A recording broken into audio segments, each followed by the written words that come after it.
welcome back to my channel. So it's been a while. I probably should stop even mentioning that. It seems to be every time I make a video, it's like, oh, it's been a while. I'm sorry. Um, so it's about what 1st of September, I think, was the last time I made a video. A lot has happened since then. Um, Not so much in my bookish life, but just in my personal and professional life. Um, so I went.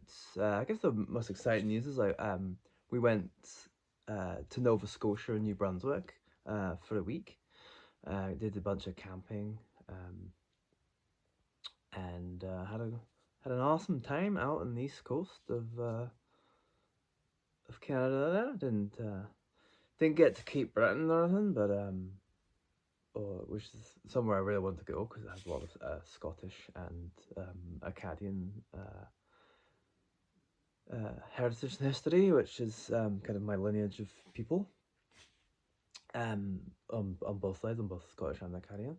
Um, and but we did most of the rest of Nova Scotia and a little bit of New Brunswick. It was great. A lot of driving. I think it was like 12 hours of driving the first day. Maybe another 12 hours of driving on the last day to come back too. Kind of just shot right through Quebec. I mean, we're only about like 2 hours from Quebec here. Quebec, the province of Quebec. We're about 5 hours from Quebec City. So yeah, we just kind of shot right through Quebec to get to New Brunswick, where we stayed. Stayed for the night, and then came back down, and then kind of did it in reverse on the way back. It was great fun. Spent a lot of time around the Bay of Fundy, which is it's just absolutely incredible. Um, it has the largest tidal difference in the world, and it's just absolutely stunning. I sadly didn't take very many pictures or anything, so I don't think I have any pictures to share on my phone. Um, but it was absolutely incredible. And my dog, we took my dog Boy, and he absolutely loved it too. I think he really suits the kind of adventure lifestyle. The first campsite that we stayed at as well, there was just like dogs paraded past him every day, which he absolutely loved. Um, so that was great fun. And then in October, I started a new job, same company but new role. I am now general administrator for the plumbing supply company that I work with, which I basically do the kind of the paperwork of receiving, and I do returns and warranties. Deal with all the paperwork and liaisons necessary with filing for kind of warranties on products. Um, it does mean that I am kind of giving out a lot of money every day, which kind of feels funny but good. Um, uh, it's a pretty intense role right as well. It's very busy. There's a lot to do. You're always kind of behind, and the kind of the state the job was that I stepped into. I kind of have to do a lot of and get rid of a lot of backlog as well. So it takes up a lot of my time, takes up a lot of my mental space as well. So like it doesn't leave too much room for reading, um, or at least the mental capacity where I can read anything that's like too in depth. But it is a great move. It's slightly more money per hour, but it's the best thing is the wages is sorry, the hours is 8 to 5.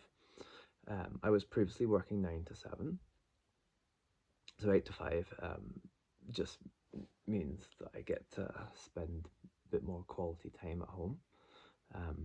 Especially in the summertime, I'll get home when it's late still every day, and even in the wintertime, I get to have dinner at a decent time.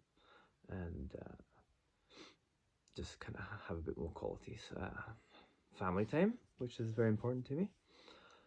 So that was exciting. I've done the job for just over a month now, so I'm kind of settling in a little bit, kind of getting used to it. So that's good. And then I guess I have read in the bookish updates. I have read a few things. Um, nothing, nothing incredibly exciting to write home about that I want to mention in this video. Maybe I'll look on my Goodreads and do a wrap up of kind of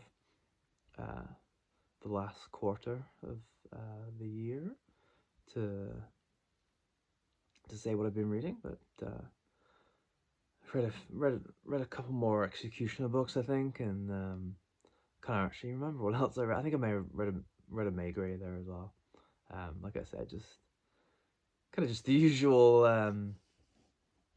spy or mystery kind of crime books that I read.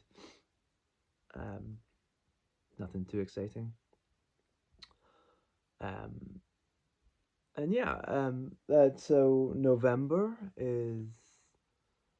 uh, November is there's a new event called Dr. November. It's been started by Mark at Book Time with Elvis, which I'm very excited about because I've wanted someone to start a spy fiction or just a spy booktube event since I kind of started. I've been kind of thinking about doing it myself, but like I just never have the time. I also don't really have the followers that I feel like I can really start an event, especially if I'm not going to be spending much time with it. So I am so thankful that Mark has started it, and I'll leave the details below.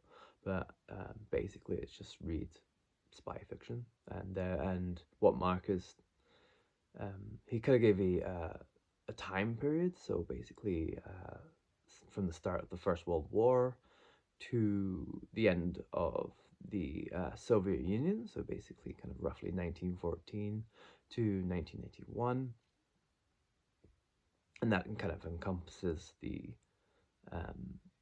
early days of spy fiction, right through the glory days, the golden age of spy fiction, um, right up until kind of the right up until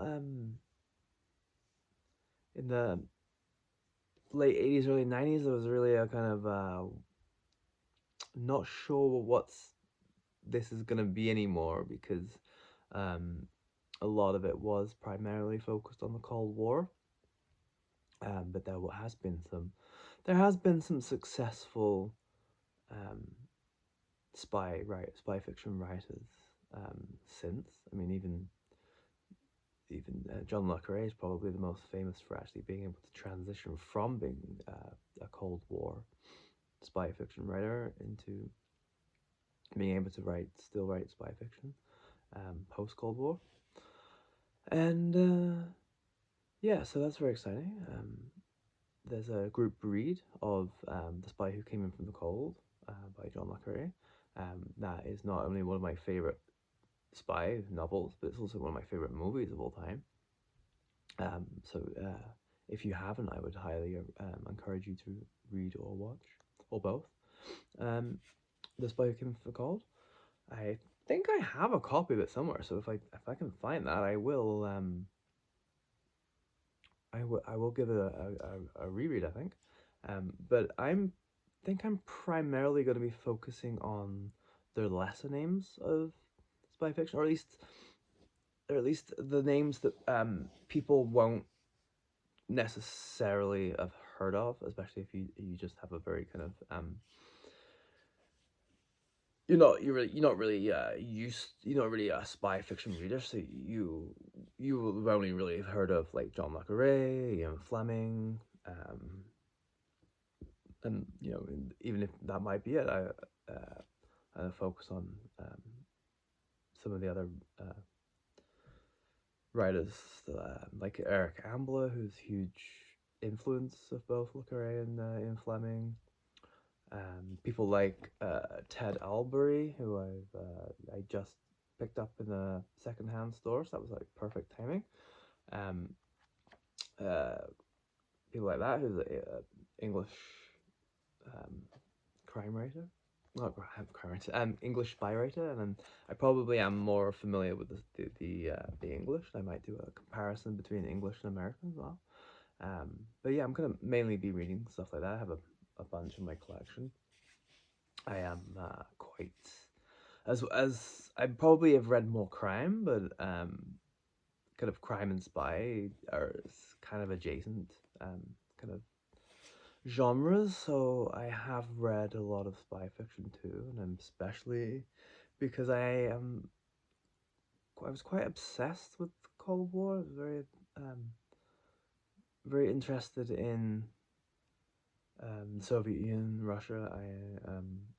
My my personal politics does skew more to that kind of that kind of part of the spectrum of politics, of left wing politics. Maybe not quite. Uh, Maybe not quite what the Soviet Union was, but somewhere around there. Um, so yeah, I've always been very interested in spy fiction, especially the British spy fiction. I think it's probably the most interesting. Um, I might see if I can find some Russian spy fiction actually, or just anything that's not Western. Typically Western English kind of thing. Let's see if I can find some more more Eastern or African or Caribbean, South American kind of thing. Let's see what I can do with that. Um, I do have, I think, um, I can't remember the guy's name, but there was an Indian writer who wrote. I think he had two major series. I think one was a more of a mystery series, and then one was a secret service one. So I think I have at least one of his on my Kindle. So yeah, I'll see if I can dig that out and talk about him. So that's very exciting. So thanks again to Mark for creating the event. Bunch of co-hosts. Um, I think Steve Donahue is co-hosting. I think Greg at Another Bibliophile Reads is co-hosting. Um, there's probably a bunch of other people that I'm not remembering right now, but I will definitely leave all the links below, and I'll leave a link to Mark's introduction video as well to explain it all.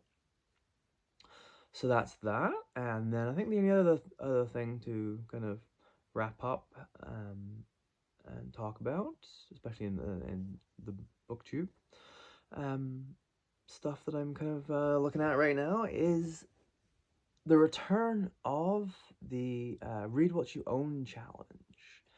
And previously I have not done this. I've kind of been a little jokingly skeptical about it, especially as people seem to be having massive book hauls just before um, doing the Read What You Own challenge, which kind of seems to defeat the point. But I am definitely not one to criticize people for having too many books on their shelves, because I have over 1,000 I've unread. So I think I am throwing my hat into the ring, and I'm gonna do it. I'm gonna do a slightly different version of I'm not gonna set myself a goal of any number of books. I'm gonna be doing what I'm calling the broke version. Basically, I'm gonna read what I own um, until I feel like I can afford to buy new books, because I am absolutely broke right now. So not only am I going to use this as an opportunity to read what I own, not spend any money on books if I can, but I'm also going to look at my entire finances and try to um, just get rid of any excess spending that's really unnecessary.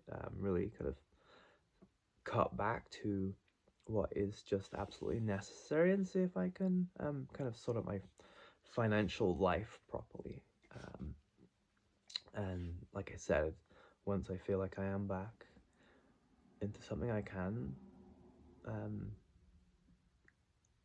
spend a little bit of money on books without feeling too bad. I probably will, but I do really need to start reading some of these books, because, like Steve Dunn, said, it's just not healthy to hoard all these books and not read them. I have every intention of reading them when I buy them, um, but at some point I just have to get around to reading them, and especially as I don't read that many books in a year. I'm really between 20 to 40. I don't think I've ever read more than 40 books in a year. Um, so maybe by doing this challenge, maybe I'll be able to organize myself a little bit to organize my time better, to actually have more time to read. And yeah, I think it will be good for me.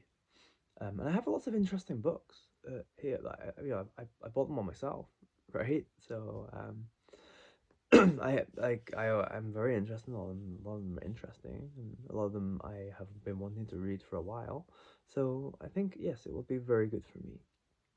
And yeah, I think that's about it, really. Hope to be making some more videos more regularly. I say that every time I make a video, but I really will try my hardest. In November, it's fall here, but the winter is coming, so um, usually means I'm not as busy because it's just there's less to do outside.